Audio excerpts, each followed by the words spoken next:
নিশিপদ্ম বিভূতিভূষণ বন্দ্যোপাধ্যায়। পর্ব ১। স্বামী কর্তৃক বিতাড়িতা পুষ্প হেঁটে চলেছে গ্রাম থেকে গ্রামান্তরে, ক্রোশ থেকে ক্রোশান্তরে। মাথার উপর তার প্রখর রৌদ্র, চিন্তাকীটগুলো কিলবিল করছে মাথার মধ্যে। পেটে ক্ষুধার জ্বালা, সারা দেহে মনে অপমান আর লাঞ্ছনার জ্বালা।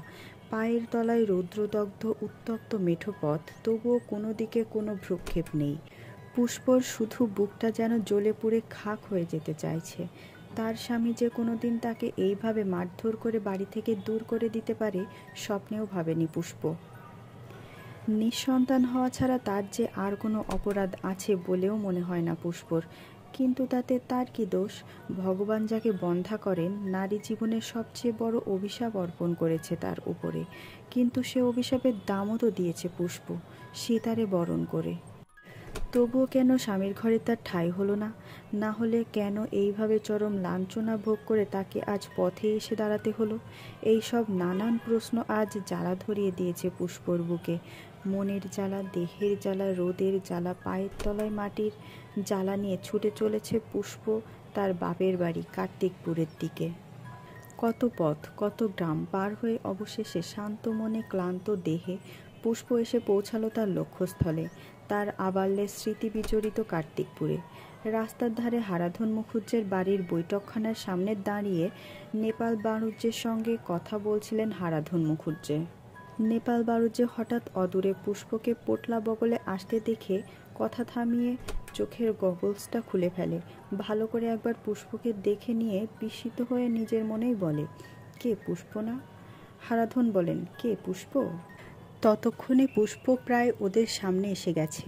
নেপাল বাণুজ্যে বলছি বলে পুষ্পর দিকে দুপা এগিয়ে দেতো হাসি হেসে গদগদ হয়ে বলেন, কে রে, পুষ্প নাকি? শ্বশুরবাড়ি থেকে আসছিস? হ্যাঁ কাকাবাবু, বলে পুষ্প মাথা নামিয়ে তাড়াতাড়ি তাদের সামনে চলে যায়। নেপাল বাণুজ্যে আর কিছু বলতে গিয়ে সুযোগ না পেয়ে চুপ করে যান। লোভাতুর দৃষ্টিতে তাকিয়ে থাকেন পুষ্পর গমন পথের দিকে। হারাধনের ডাকে তার চমক ভাঙে। মেয়েটি কে নেপালদা? নেপাল একটু খতিয়ে আমতা আমতা করে বলেন, ও ও মানে পূর্বপাড়ায় দোলগোবিন্দ বোষ্টম ছিল, তারই মেয়ে পুষ্প। ঠিক চিনতে পারলাম না তো নেপালদা। কি করে চিনবে বলো হারাধন? কলকাতায় পড়তে পড়তেই তো তোমায় চাকরি নিতে হলো, তারপর থেকেই তো গ্রাম ছাড়া। নেহাত তোমার স্ত্রী মানে ভূতুর মা গত হলো, তাই ওই ছেলেটার জন্য রোজ প্যাসেঞ্জারি করছো। এর আগে এতদিন ধরে গ্রামের সঙ্গে তোমার সম্পর্ক ছিল কতটুকু যে তুমি গ্রামের সবাইকে চিনবে? হারাধন তার মৃতা স্ত্রীর কথা ভাবতে ভাবতেই একটু উদাসীনভাবেই বলেন, ঠিক, ভূতুর মা না মারা গেলে গ্রামের সঙ্গে হয়তো এতটা জড়িয়ে পড়তে হতো না।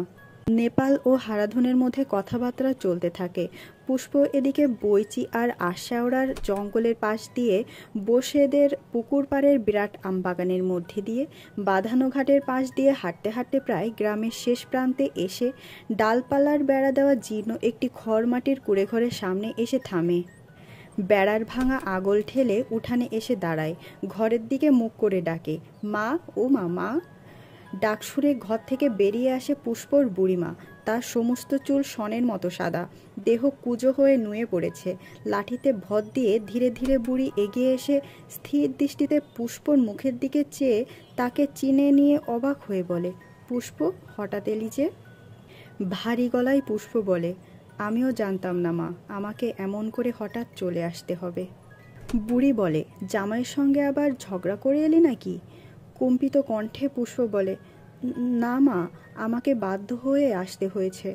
বুড়ি অনুযোগে সুরে বলে, না না বাছা, এ তো ভালো নয়। কথা নাই, বার্তা নাই, স্বামীর ঘর ছেড়ে শুধু শুধু চলে আসা।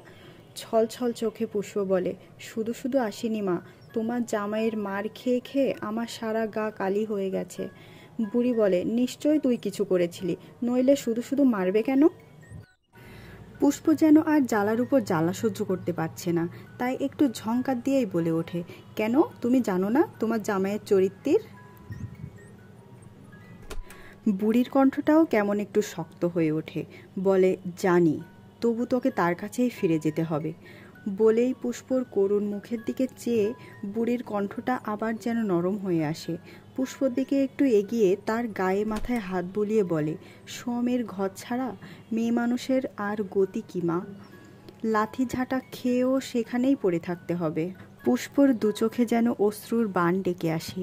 কান্নায় ভেঙে পড়ে পুষ্প বলে, তাই তো ছিলাম, শুধু লাথি ঝাঁটা কেন, মার খেয়ে খেয়ে আমার পিঠটা তুমি খুলে দেখো, অনেক দগদগে ঘা এখনো শুকায়নি, দেহের জ্বালা মনের জ্বালা অনেক সয়েছি আমি। বুড়ি পুষ্পর চোখ মুছিয়ে দিতে দিতে বলে, পুষ্প। পুষ্প থামে না, কাঁদতে কাঁদতে বলে চলে, আমার ছেলে হয়নি বলে তোমার জামাই আবার ঘরে আমার সতীনকে নিয়ে এসেছে। সে দুঃখ সে জ্বালাও আমি সহ্য করেছি মা, তবুও তবুও আমার ভাগ্যে। আর বলতে পারছে না পুষ্প, কান্নায় তার কণ্ঠ রোধ হয়ে আসে। মায়ের বুকে মুখ গুজে ফুঁফিয়ে ফুঁফিয়ে কাঁদতে থাকে। বুড়িমা তার গায়ে মাথায় হাত বুলিয়ে সান্ত্বনা দিয়ে বলে, চুপ কর মা, চুপ কর, কাঁদিসনি, চুপ কর।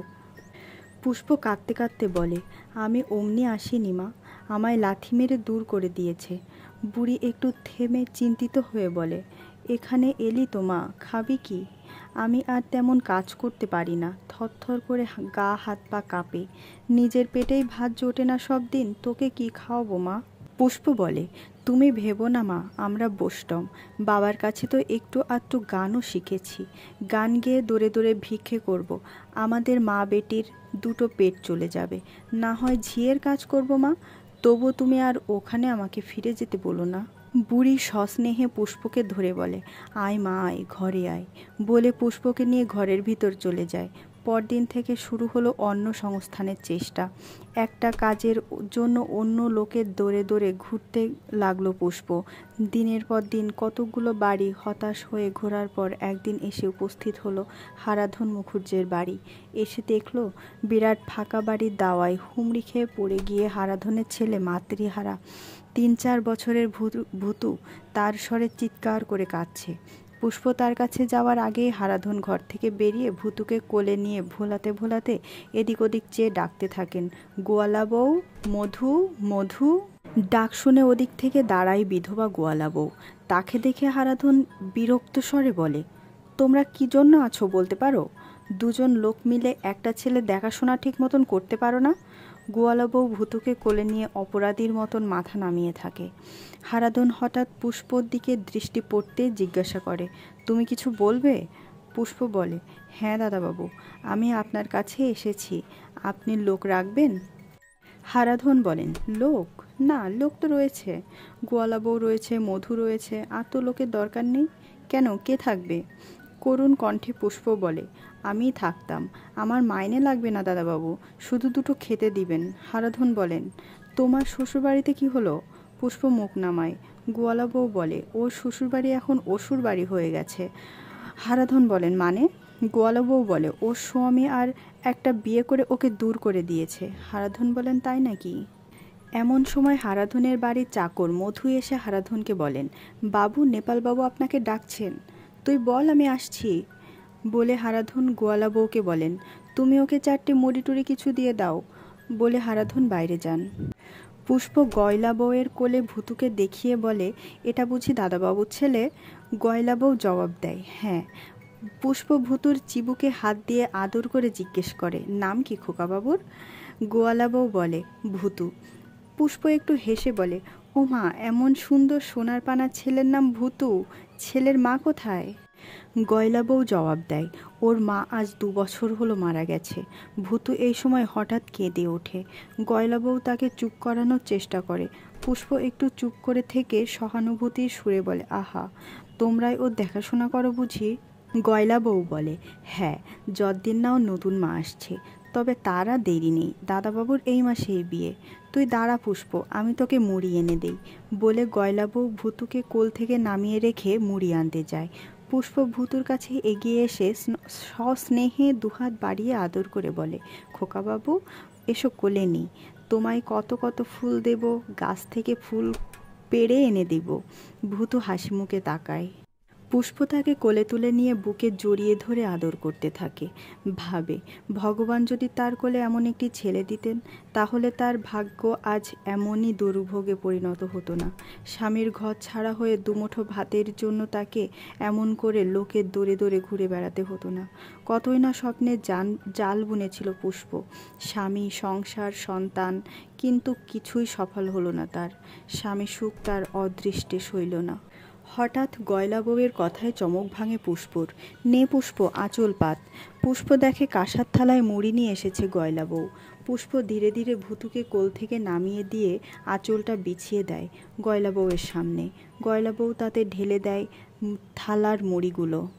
লজ্জায় মাথা নামিয়ে ধীরে ধীরে মুড়ির আঁচলে গাঁট দিতে দিতে বাড়ি থেকে বের হয়ে যায় পুষ্প।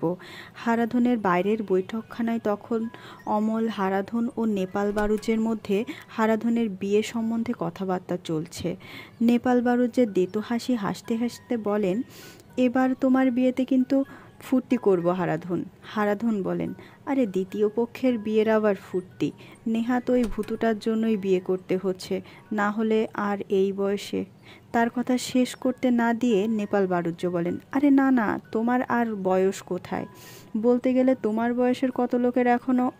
বলেই হঠাৎ সদরদরজার দিকে তাকিয়ে পুষ্পকে বেরুতে দেখে নেপাল কথা থামিয়ে বলেন, পুষ্প না? পুষ্প বাড়ি থেকে বেরিয়ে কোনো দিকে না তাকিয়ে মাথা নামিয়ে তাড়াতাড়ি ওদের সামনে দিয়ে চলে যায়। নেপাল তার যাওয়ার দিকে তাকিয়ে থাকে। হারাধন বলেন, মেয়েটা খুব বিপদে পড়েছে, আমার কাছে একটা কাজ চাইতে এসেছিল। তাচ্ছিল্যের সঙ্গে নেপাল বলেন, আমার কাছেও গিয়েছিল দুদিন, আমি দূর করে দিয়েছি। বলেই গলার স্বর নামিয়ে হারাধনের দিকে মুখটা এগিয়ে নিয়ে গিয়ে বলেন, আসলে কি জানো, মেয়েটার চরিত্র খারাপ, বুঝলে না? একটু বিরক্তি বোধ করেই হারাধন বলেন, থাকো সব কথা। নেপাল বলেন, হ্যাঁ হ্যাঁ, যত সব ছোট লোকের কাণ্ড। তা বিয়ের দিন কবে ঠিক করলে? হারাধন বলেন, 26-এ। নেপাল উৎসাহিত হয়ে বলেন, 26-এ? তাহলে তো এসেই গেল। ভালো ভালো, শুভস্য শীঘ্রম। এটা ছিল নিশিপদ্মের প্রথম পর্ব। পরের পর্ব আসবে পরবর্তী রবিবার রাত 9টায়। সাথেই থাকবেন।